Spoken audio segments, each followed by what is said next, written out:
औरंगजेब को वे लोग अपना आदर्श मान रहे हैं। हाँ, जिनका आचरण औरंगजेब जैसा है वे लोग औरंगजेब पर गौरव की अनुभूति करें। भारत की आस्था पर प्रहार करने वाला दुर्दांत, धर्मांत, क्रूर शासक, उसको समाजवादी पार्टी आदर्श मानती है। ये समाजवादी पार्टी का नेता, आपका विधायक घोषणा करो ना, उस कमबख्त को निकालो पार्टी से, उसको एक बार यूपी भेज दीजिए, बाकी उपचार हम अपने आप करवा लेंगे। मैं इसलिए वापस ले रहा हूं कि एक इसकी वजह से पूरा एक बाउंडर खड़ा हो गया है। लोग मुझे टेलीफोन में गालियां दे रहे हैं, मैं फोन नहीं उठा रहा हूं। जान से क्यों मार दोगे भाई? मैंने ऐसा कोई लफ्ज बोला नहीं और सोच भी नहीं सकता कि मैं किसी महापुरुषों के खिलाफ कोई बात करूं। आसाम के मुख्यमंत्री ने कह दिया, राहुल गांधी की तुलना जो है औरंगजेब से कर दिया। इसके पहले अखिलेश जी की तुलना औरंगजेब से कर दिया। मुझे जो है पूरे सेशन के लिए सस्पेंड कर दिया गया है। मैं समझता हूं ये नाइंसाफी है। प्रशांत कोरटकर और राहुल शोरापुलकर, इन्होंने अपमानित किया है। जो अल्फाज बोला मैं अपनी जबान से बोल भी नहीं सकता हूं। वो ये महाराष्ट्र में है, उनको क्यों नहीं पकड़ा जा रहा है? ये सिर्फ क्यों हो रहा है कि बीजेपी सरकार जो है ना, वो हर चीज ढूंढती है कि मुझे इससे फायदा कितना होगा। आज राम को, कृष्ण को, शिव की परंपरा को, भारत की विरासत को कोसना ये समाजवादी पार्टी का मानो जीवन का उद्देश्य हो गया। और दुर्भाग्य है कि इन्होंने आदर्श किसको माना है, यानी औरंगजेब को वे लोग अपना आदर्श मान रहे हैं। औरंगजेब का पिता शाहजहां अपनी जीवनी में लिखता है, अपनी आत्मकथा में लिखता है कि खुदा करे कि ऐसा कमबख्त किसी को पैदा न हो। उसने आगरा के किले में अपने बाप को कैद करके रखा, एक एक बूंद पानी के लिए तरसाया। और अगर इनको औरंगजेब पर गौरव की अनुभूति होती है तो ये लोग कम से कम पटना की खुदावंद लाइब्रेरी में जाकर के एक बार शाहजहां की ही जीवनी को पढ़ लें, देख लें, उसकी पीड़ा को देखें। हाँ, जिनका आचरण औरंगजेब जैसा है वे लोग औरंगजेब पर गौरव की अनुभूति करें, लेकिन भारत को कम से कम इस पर न करें। और समाजवादी पार्टी को इसका जवाब देना चाहिए। भारत की आस्था पर प्रहार करने वाला दुर्दांत, धर्मांत, क्रूर शासक, उसको समाजवादी पार्टी आदर्श मानती है। जो भारत को रौंदने के लिए आया था, जजिया कर लगा रहा था, भारत का इस्लामीकरण कर रहा था, कोई सभ्य मुसलमान भी अपने पुत्र का नाम औरंगजेब नहीं रखता, क्योंकि इसे मालूम है यथा नाम तथा काम। अगर ऐसा नाम रखेंगे तो फिर एक एक बूंद पानी के लिए तरसना पड़ेगा। और शाहजहां ने भी अपनी जीवनी में लिखा है, उन्होंने कहा है कि औरंगजेब को कोसते हुए उसने लिखा कि तुमसे अच्छा तो ये हिंदू है जो जीते जी तो अपने बुजुर्ग मां बाप की सेवा करता है, मरने के बाद श्राद्ध तर्पण के माध्यम से वर्ष में एक बार उन्हें जल देता है। तुम तो मुझे एक एक बूंद पानी के लिए तरसा दी हो। अब समाजवादी पार्टी यह तय करे ये पटना की खुदावंद में जाकर ये समाजवादी पार्टी का नेता, आपका विधायक घोषणा करो ना, उस कमबख्त को निकालो पार्टी से और उसको एक बार यूपी भेज दीजिए, बाकी उपचार हम अपने आप करवा लेंगे। जो व्यक्ति छत्रपति शिवाजी महाराज की परंपरा पर गौरव की अनुभूति करने की बजाय लज्जा महसूस कर रहा हो और औरंगजेब को अपना नायक मान रहा हो, क्या उसको भारत के अंदर रहने का अधिकार होना चाहिए क्या? और समाजवादी पार्टी को इसका जवाब देना चाहिए। एक तरफ आप कुंभ को कोसते रहे और दूसरी तरफ औरंगजेब जैसे दुष्ट और क्रूर, धर्मांत, मंदिरों को तोड़ने वाले व्यक्ति को, भारत की आस्था को निर्ममता के साथ रौंदने का कार्य करने वाले व्यक्ति को महिमा मंडन करते हो। आखिर कौन सी नस ऐसी आपकी दबी हुई है कि आप लोग अपने उस व्यक्ति पर, उस विधायक पर नियंत्रण नहीं कर पा रहे हैं? और इसीलिए मैं कहना चाहता हूं कि खंडन क्यों नहीं समाजवादी पार्टी है?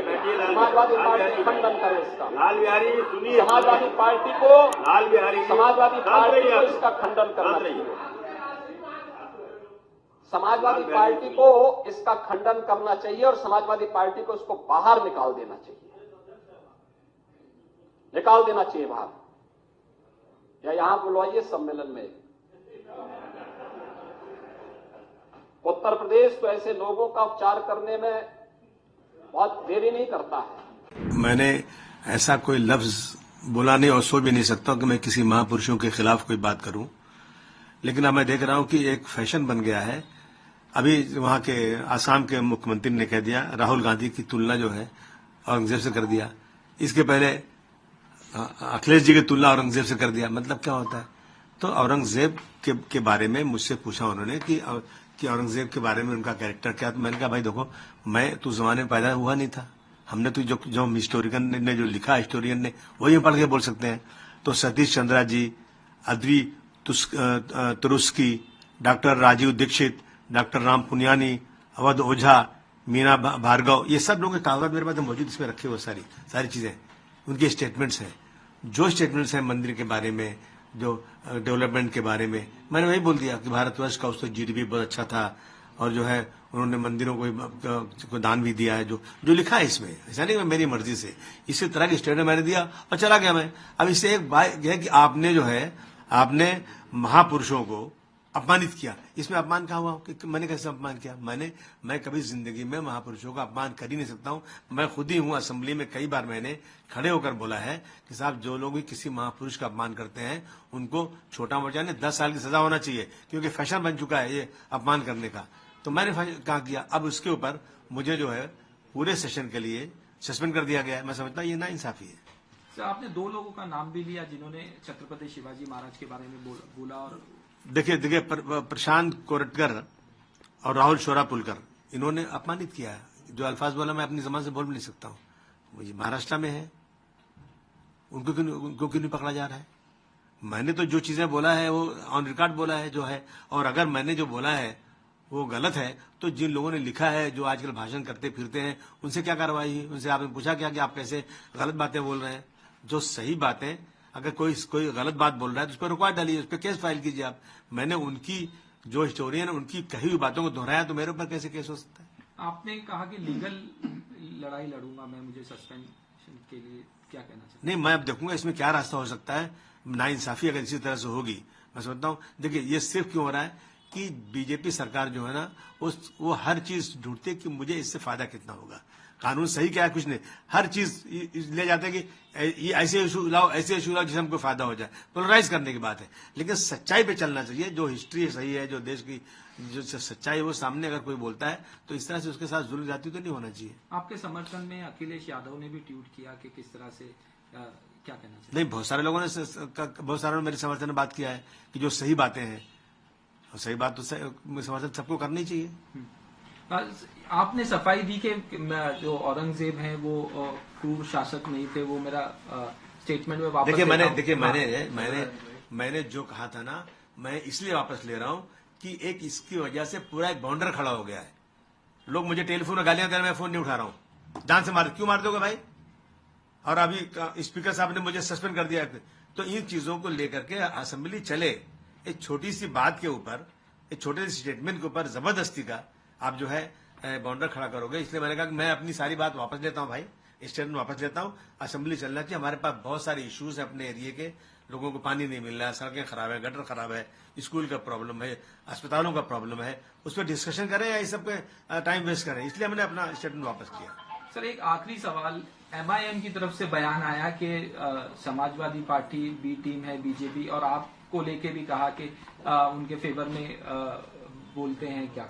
तो मतलब इसका मतलब हम काम करना छोड़ दें, हम असेंबली जाना ही बंद कर दें, ये काम ही बंद कर दें। अगर इस तरह के इल्जाम लगाएंगे लोग मतलब इसका मतलब अगर मैं बीटी हूँ और ये टीवी वाले जो मुझसे आगे कुछ सवाल कर रहे थे या ऑर्गेनाइज किया गया था बीजेपी की तरफ से, मेरी तरफ से, आप इंक्वायरी कर लो, मेरी ब्रेन मैपिंग कर लो, क्या सही क्या गलत है। फालतू बातें ये सब है।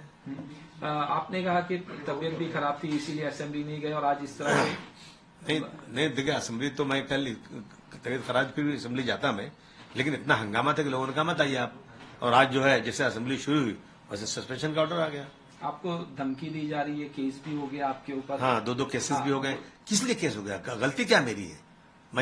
मैं दुनिया से पूछना चाहता हूँ, मेरी गलती क्या है? मैंने हिस्टोरियन के जो हिस्ट्री में लिखा हुआ है, जो इनके बयानात हैं, जो जाकर चारों तरफ भाषण करके लोग बोलते हैं, वही बातें मैंने दोहरा दिया। वो आजादी से घूमते हैं, उनकी किताब पे कोई पाबंदी नहीं है, और मैंने वही बात बोल दिया तो मेरे ऊपर केस।